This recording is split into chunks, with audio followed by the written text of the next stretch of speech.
Mimi sio shabiki wa Yanga hata mmoja. Hata mmoja. Inawezekana ikawa hawafurahishwi kwa namna anavyompa mgonjwa au heni. Lakini kuna nyakati lazima mgonjwa apewe matumaini ili apate kupona. Kuna nyakati lazima mgonjwa apate matumaini ili aendelee kusurvive kwenye maisha yake. Napenda sana kuzungumza mpira. Lakini pia napenda sana kuizungumza klabu ya Yanga. Na sijawahi hata siku moja kuizungumza vibaya Yanga. Isipokuwa inawezekana baadhi ya nyinyi wanahabari kwenye zile title zenu zinawaharibu watu. Niliwahi kupita kwenye ukurasa mmoja wa Chapesa anasema Dosa anawakataa Yanga. Siku nyingine tena akasema Dosa anawatukana mashabiki wa Yanga. Nikacheka sana. Lakini na nyinyi wanahabari, pelekeni taarifa zilizokuwa zinauhalisia kwa watu wenu. Kuna watu hususan wa Yanga na Simba ni watu waliokuwa na hisia sana na timu zao. Kitendo cha kuandika tu pale Dosa na wakataa Yanga na wao nabaki pale pale. Lakini kuna baadhi ya maneno mazuri yamezungumzwa juu ya timu yao. Nyinyi hamuambii wala hamwapi tamaa hizo kuonyesha kama jambo limezungumzwa. Niwaambie ndugu zangu wa Bipo na ndugu zangu wa Chapesa. Nimefanya kazi kubwa sana kwa ajili ya mashabiki wa Yanga. Nimefanya kazi kubwa sana kwa wanachama wa klabu ya Yanga. Tena bahati nzuri kazi nimeifanya katika eneo la Posta. Pale. Asilimia 80 mpaka 95. Wanachama wote wa Posta waliopata kadi ya wanachama, mimi nimekuwa ni sababu kubwa. Ni yote haya kuzungumzwa. Ni kawaida binadamu kutokuzungumza mazuri yake mpaka pale atakapokuwa ameondoka. Lakini naamini wana Posta wote ni mashuhuda juu hili jambo. Nimefanya kazi kubwa sana kwenye tawi la Bandari. Kazi kubwa sana chini ya mwenyekiti wangu Peter Mbawala. Watu wengi wamepata kadi na watu wengi wamechangia klabu yetu kupitia kwa sauti yangu. Kwa hiyo ni watoe hofu mashabiki na wanachama wa klabu ya Yanga. Mimi ni mwenzao. Kwa namna moja ama nyingine mimi ni nani? Ni mwenzao. Hata iweje mimi nitabaki kuwa kwenye familia yao. Okay, kuna jina lilitambulishwa hapo awali na Captain Kizinga wakati anakutambulisha hapo awali. Amekuita Dosa Mwigulu. Labda neno hili lina fumbo kiasi gani? Watu wanatamani kujua. Wakati asubuhi naamka nikakutana na request ya Mheshimiwa Waziri wa Fedha, Mheshimiwa Mwigulu Nchemba. Kitendo cha ile request kuja kwangu kwenye mtandao wangu wa kijamii, nikasema inatosha leo kujiita Dosa Mwigulu. Ndio maana ya Dosa Mwigulu sasa. Nikasema leo inatosha kujiita Dosa Mwigulu. Brother, ni jambo la kifahari sana kwangu kupokea request kwa mtu mkubwa kama yule. Kwa mtu ambaye amekuwa na dhamana zaidi ya watu milioni 60 kwenye sekta ya Wizara ya Fedha. Kwa hata wewe lingekuja kwako ni jambo la kujifaharisha sana. Ametambua uwepo wako katika kusemea mpira wa miguu. Ametambua mchango wangu, lakini vile vile anatambua kama mimi pia ni shabiki na mwanachama wa klabu ya Yanga. Nikushukuru sana Mheshimiwa Mwigulu Nchemba. Request yako leo itanifanya niishi kwenye kumbukumbu za milele mpaka nakufa. Na kama ikikupendeza Mwigulu Nchemba, kwenye yale mahusiano yako na Singida, kwenye ule uwanja naomba unialike nihudhurie. Umeweka wazi. Mwigulu ni mwana Singida. Na Mwigulu ni waziri wa fedha. Na akiwa ni waziri wa fedha basi anahudumia wananchi wote. Wawe ni wanamungo, wawe ni wa Simba, wawe ni wa klabu ya Yanga. Kwa hiyo mimi kama itampendeza Mwigulu, nitasubiri mwaliko wako kwenda kushuhudia uwanja utakaofunguliwa. Na uwanja unafunguliwa tarehe 24. Kutakuwa na mechi ya kirafiki dhidi ya Singida Black Stars na Yanga. Kwa hiyo kama Mwigulu itampendeza taarifa hii, kwa uwezo wa Mwenyezi Mungu nitakuwepo kule. Utakuwepo kule? Lazima nikuwepo. Bana, kwanza tukizungumzia engo ya Aftal, imeibua mijadala mingi. Kwako wewe umeitazama kwa namna hii? Ni jambo jema, ni jambo ambalo Mwenyezi Mungu analihitaji hususan ukilifanya kwa ikhlas. Jambo jema ukilifanya kwa ikhlasi Mwenyezi Mungu atakulipa hapa na atakulipa huko kwetu. Kwa wale ufanya ile jambo la kiiftari mimi nimempongeza sana kwa namna moja ama nyingine. Aliko ilikuwa ni mingi, nawe pia katika watu walioalikwa nawe pia ulikuwepo? Mimi kikweli sikukuwepo kwa sababu moja na mbili. Lakini waliokuwepo wametuwakilisha vizuri sana.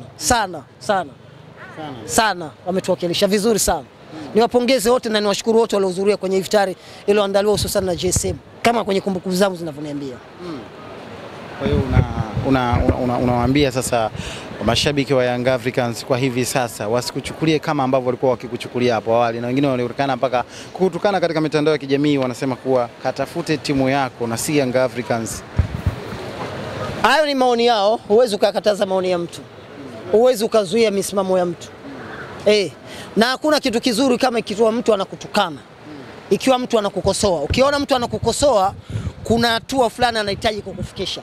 Lakini niwaambie mashabiki wa Yanga, licha ya kuwa mimi ni mwenzao, lakini bado nitaendelea kuzungumza mpira.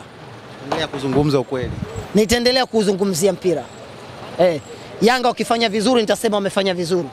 Yanga wakikosea pahala nitasema hapo wamekosea pahala. Na timu nyingine ikifanya vizuri nitaendelea kuisemea imefanya vizuri. Endelea kuisemea imefanya vizuri.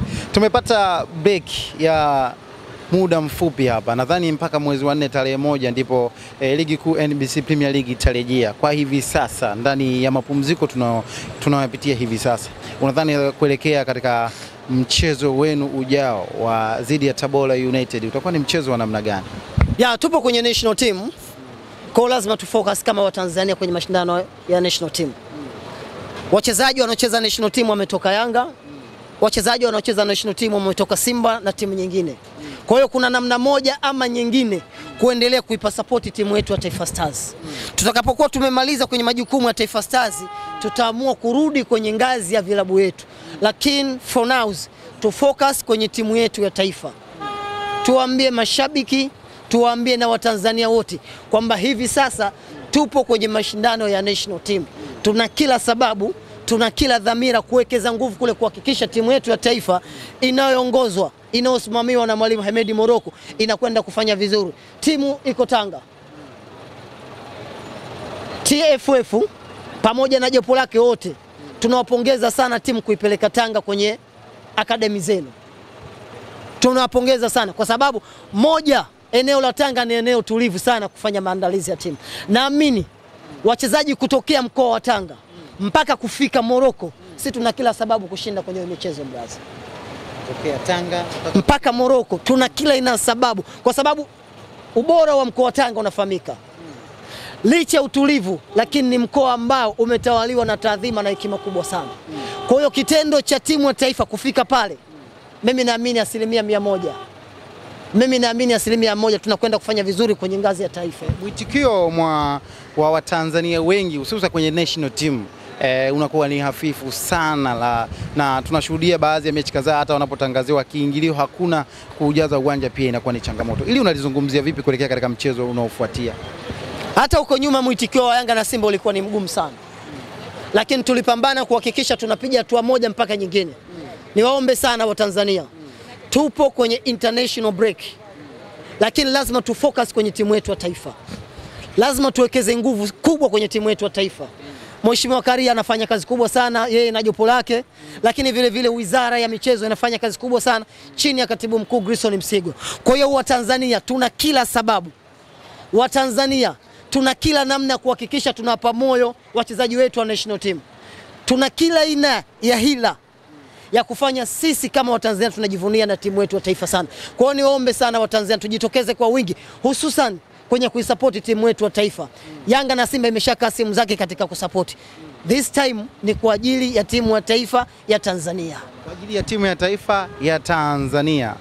Baadhi ya nyota ambao wameitwa katika kikosi cha Taifa Stars inaleta matumaini kuelekea katika mchezo huo hususa kwenye kuebuka na ushindi, yani matokeo ya alama 3. Tunavipongeza vilabu vyote vilivyotoa wachezaji kwenye ngazi ya kitaifa.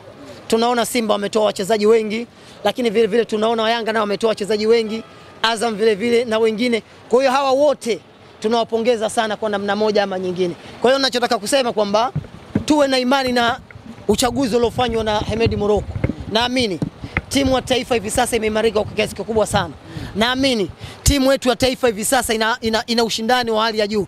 Kama tukiamua sisi kama mashabiki wa Tanzania, kama tukiamua sisi kama wa Tanzania kuhakikisha tunapelekea nguvu kwenye timu yetu ya taifa, brother, tunafika mbali kwenye mashindano ya AFCON. Brother, tunafika mbali sana. Tutafika mbali sana. Tukiamua tutafika mbali sana kwenye mashindano ya ngazi ya kitaifa. Tukiamua tutafika mbali sana. Hapo tulikuwa tukiugusia mchezo wa national team, timu ya taifa ya Tanzania kuelekea katika mchezo unaofuatia.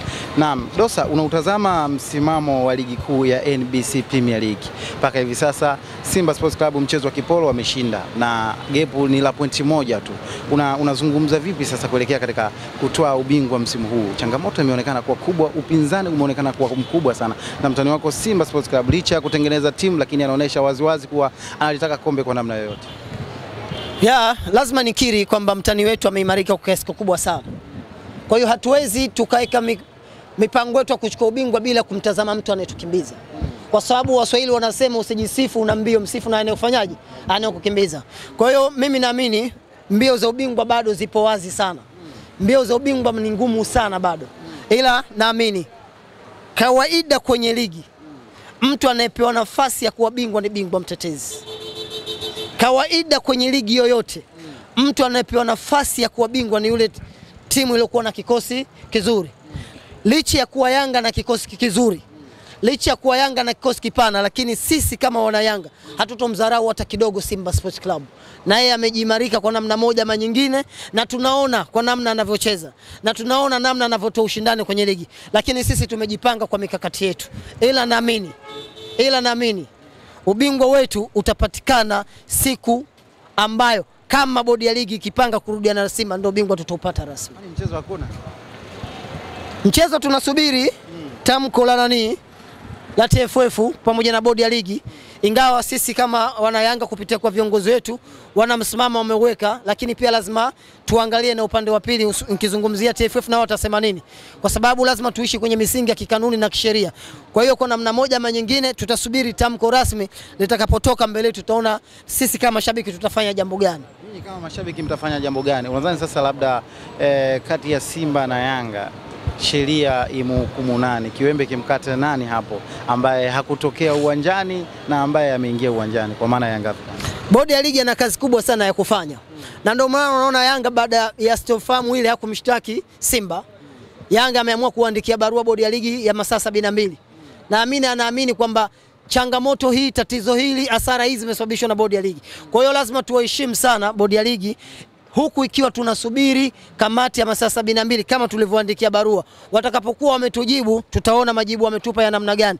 Lakini kama itakuwa majibu hayajaturidhisha tutaona tuelekee wapi zaidi, nikimaanisha mbele. Kwa hiyo hivi sasa tuwe wastaarabu, tuwe wapole, tusubiri hatua zitakazokuja mbele ambazo zitatolewa na viongozi wetu. Baadhi ya maneno na kelele zinazosikika mitaani zikizungumzwa na mashabiki wa soka hapa nchini wakidai kuwa Simba Sports Club waliweka taarifa katika ukurasa ya kijamii wakidai kuwa hawatapeleka timu. TFF wamekuja kuthibitisha baadaye wakisema kuwa mchezo umeahirishwa. Watu wamesema kuwa labda kwenye bodi kuna usimba. Haiwezekani Simba ni kama wameshatoa tamko kwamba hawatofika uwanjani. TFF na yeye kaja ikathibitisha kuwa mchezo hakuna. Nyinyi kama mashabiki wa Young Africans mnalizungumziaje hili kitaalamu? Sisi tunasubiri taratibu kutoka kwa viongozi, lakini vile pia tunasubiri taarifa kutoka bodi ya ligi. Taarifa yote itakayotoka sitakubaliana nayo. Sisi ni mashabiki na sisi tunaongozwa, kwa hiyo lazima muheshimu mtu anaokuongoza. Itakapokuwa jambo limetoka liko hadharani na sisi tutaelekea mwelekeo, lakini hakuna kitu tunachokitamani kama kucheza na Simba Sports Club. Kuna kitu mnachokitamani kama kucheza na Simba Sports Club? Hii kutokana na matokeo ya mechi 3 mfululizo, mechi 4 mfululizo zilizopita hakupata matokeo dhidi yenu. Kuna namna mmejiamini zaidi kuamini kuwa Simba hana uwezo wa kuwafunga nyinyi? Hakuna kitu ambacho nakitamani mimi kama kucheza na Simba Sports Club. Kama kucheza na Simba. Kwa nini? Moja ni kuwa ni mpinzani wetu. Lakini ni kawaida ubingwa wa Tanzania haunogi kama tutomfunga Simba Sports Club. Ameshamfunga. Na ndio maana nikasema mimi namtamani sana Simba. Ndio maana nikasema mimi natamani mchezo upangwe leo ama kesho. Mimi namtamani Simba, mimi natamani mchezo upangwe leo ama kesho. Na mimi nikwambie licha ya maneno yanozungumzwa kwenye mitandao ya kijamii, sisi hatuna sababu ya kumwogopa Simba. Sisi hatuna sababu ya kumkimbia Simba. Tunaamini Simba ni timu ambayo, moja ya timu ambayo tumeifunga mara nyingi zaidi duniani ni Simba Sport Club. Kwa hiyo wakati wowote kama ikitokea bodi ya ligi inasema sisi tukacheze nao na viongozi wakiridhia sisi kwenda kucheza nao, brother, sisi tunakwenda kucheza na Simba kwa namna yoyote ile. Siwazuie sasa kuingia kufanya mazoezi ya mwisho. Kumbe tuliwazuia sisi? Siwazuie mabouncer wenu. Kwa hiyo ndo unatoa ripoti hizo? Mabouncer. Wale mabouncer ni kweli wamezuia. Lakini hakuna chombo chochote cha habari, hakuna taasisi yoyote, wala hakuna mtu yoyote alodhibitisha wale mabouncer walikuwa ni wa klabu ya Yanga. Ndugu zangu wa Bipo TV, Chapesa na M15, nukueni ya maneno vizuri. Ni kweli mabouncer wale wazuia, lakini hakuna taasisi yoyote, hakuna mtu yoyote, wala hakuna timu yoyote iliyodhibitisha kwamba wale mabouncer walikuwa ni wa klabu ya Yanga. Hata wale TFF wenyewe wameshindwa kudhibitisha hilo.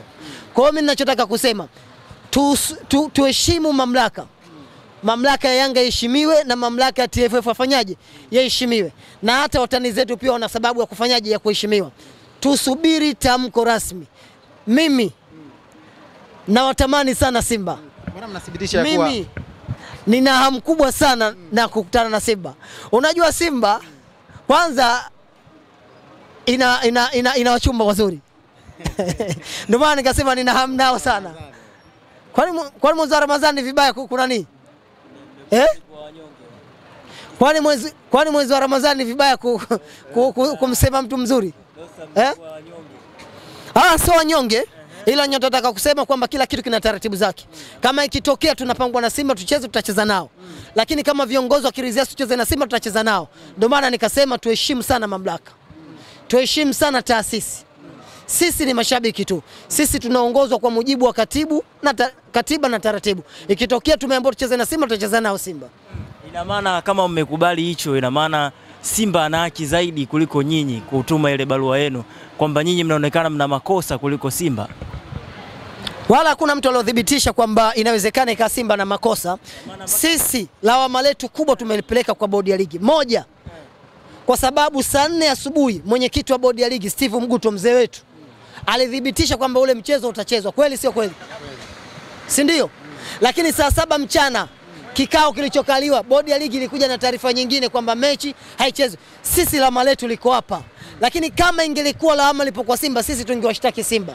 Lakini sisi tumepeleka barua kwa bodi ya ligi. Sisi tunaamini moja ya hasara kubwa iliyotokea kwenye ule mchezo, moja ya athari kubwa iliyotokea kwenye ule mchezo imesababishwa na kamati ya masaa 72 ya Simba, imesababishwa TFF pamoja na jopo lake. Ndio maana nikasema tuwe wastaarabu, tuwe wataratibu, tunapokwenda ni pazuri kuliko tulipotoka. Maana hii inadhihirisha kwamba nyinyi ni wagomvi na siku zote nyinyi ndio mnatengeneza makosa afu mnashindwa kuutetea makosa yenu.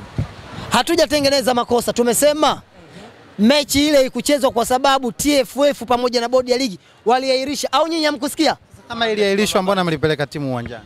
Nimesema kamati ya masaa 72 wakishirikiana na TFF na bodi ya ligi mechi waliahirisha. Kweli sio kweli? Kweli. Si ndio? Ndio.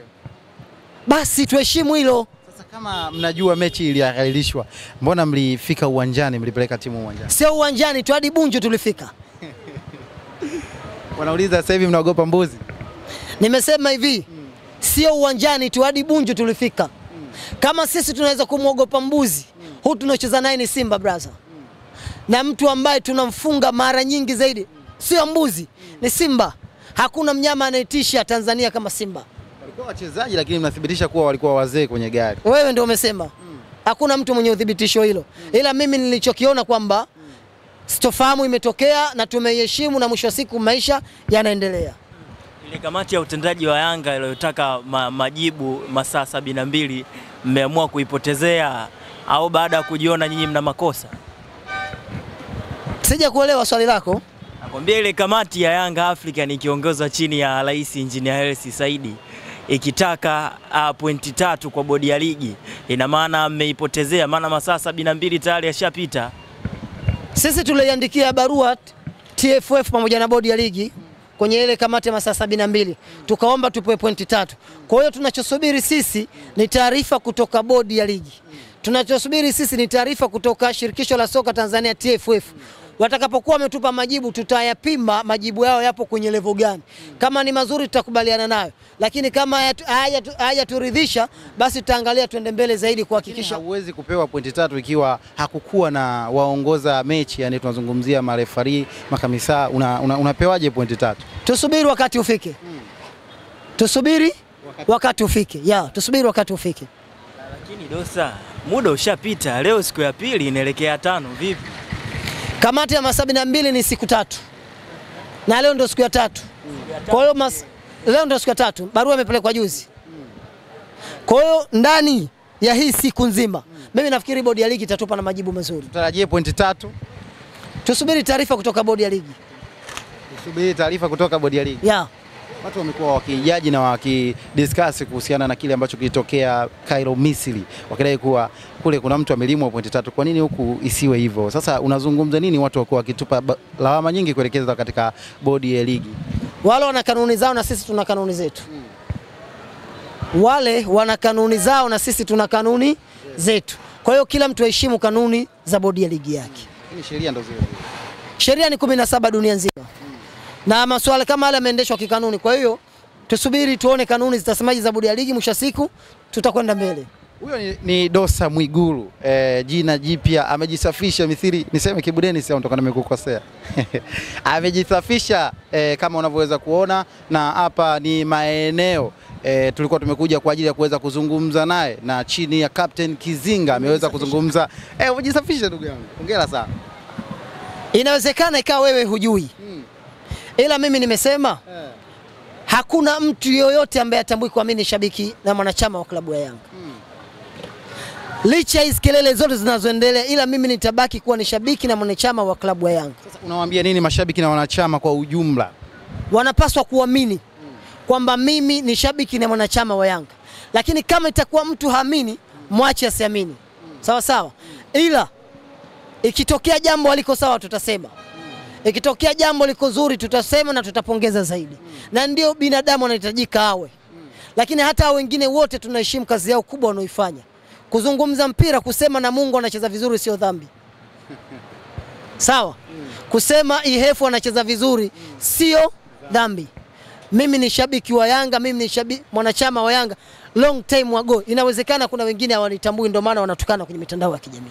Okay, inaonekana kuna wengine hawamtambui ndio maana wanatukana katika mitandao ya kijamii. Bana, langu jina ni Jiva Osman, usisite kutufuatilia katika mitandao ya kijamii. Kutokea hapa Makumbusho linapopatikana tawi la wananchi Young Africans chini ya Captain Kizinga. Sina la ziada, niko na Dosa Mwigulu hapa na bye bye.